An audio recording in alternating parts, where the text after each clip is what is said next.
Good morning and welcome to this little video. This one's going to look at how to answer the question you can see on your screen in front of you. So let's get into it.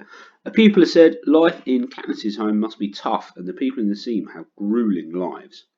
Do you agree or disagree with the pupil? Write down your response in 3 paragraphs. You might wish to include a thesis statement at the beginning of your answer that sums up your ideas. So thank you to the people that have submitted work from yesterday. I can see loads of people have picked various quotes that all sort of link to the idea we looked at yesterday, showing Katniss's life being tough. But this question is not asking you just about Katniss's life. That's just the first part of what it's asking you about. It's also asking you about the other people in the seam having gruelling lives. So the seam is the name of District 12 where the people are living. Katniss is the narrator, if you weren't quite sure, or if you've not read the book or seen the film. And the seam is District 12, so it's the home in which people live. So, here are some of the popular quotes that I received yesterday. I'm just going to go through them just to make sure we've all got the same ideas. And I think some of these would be really good for answering this question in particular. So this first one, it comes from the opening lines of the book.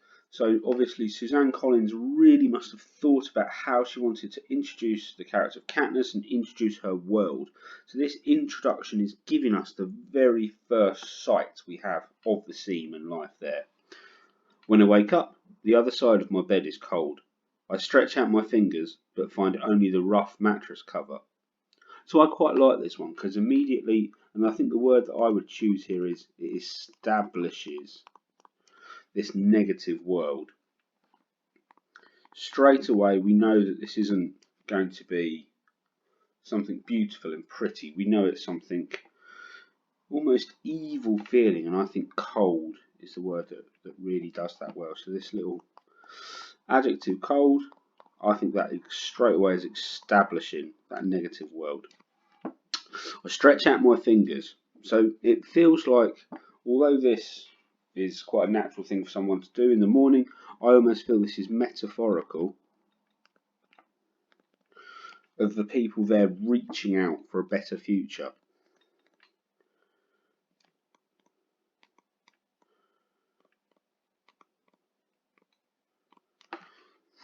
But instead of finding anything positive, instead of finding the warmth of her sister, she only finds the rough mattress cover. And I think rough, that adjective, again, links to cold, like we saw earlier.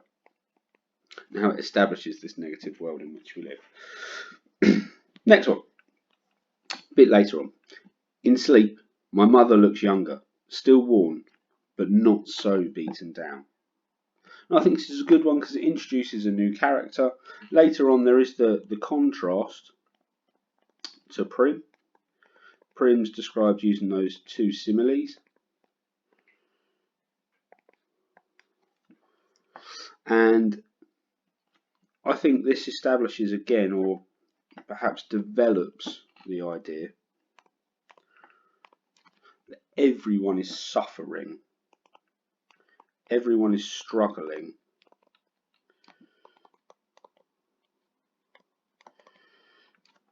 So only when she's asleep does she look younger, but she's worn, she's beaten down. And I think both of those are really good for building the picture of what life looks like for these people. They've obviously faced many hardships. Life is not easy. Then the final one I looked at, men and women with hunched shoulders, swollen knuckles, many of whom had long since stopped trying to scrub the coal dust. The coal dust out of their broken nails and lines on their sunken faces. And I think, again, this really almost, what's the word I'm looking for here? Perhaps has this sense of physiognomy about it. The fact that the characters have lost almost their human qualities. They're de-evolving. They're almost ape-like. Reminds me of Jacqueline Hyde. They're almost ape-like in the way they're presented to the reader here.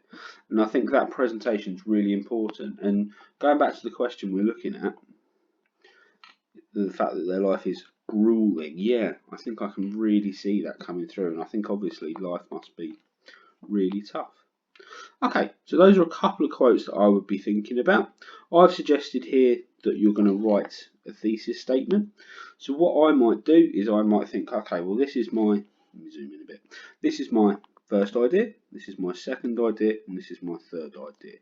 So if I was putting my little thesis statement together, let's put some lines on so my writing's nice and tidy. If I was putting my thesis statement together, I might say something like, in the introduction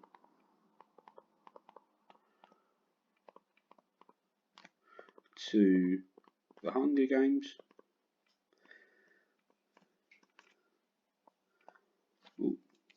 excuse up.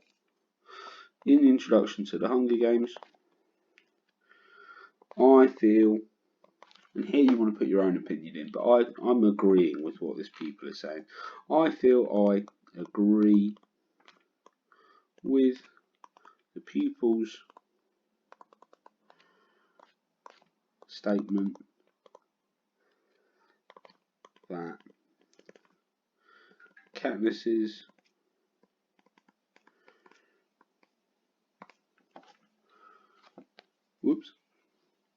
life at home is tough, and that the people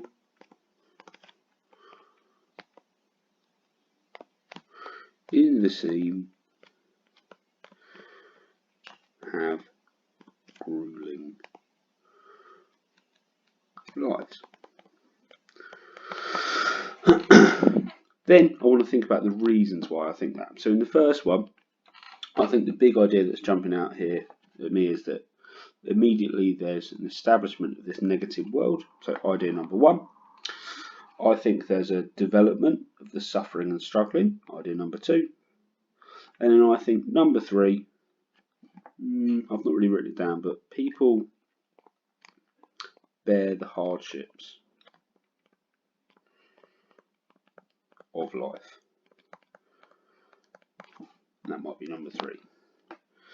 So here I might add in, because I want it to sound like it's my own opinion, I might say something like, I believe this because,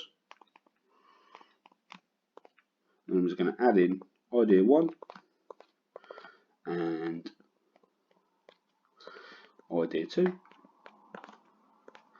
and idea three. Then I'd go on to write paragraph 1, what, how, why. Paragraph 2, what, how, why. Paragraph 3, what, how, why.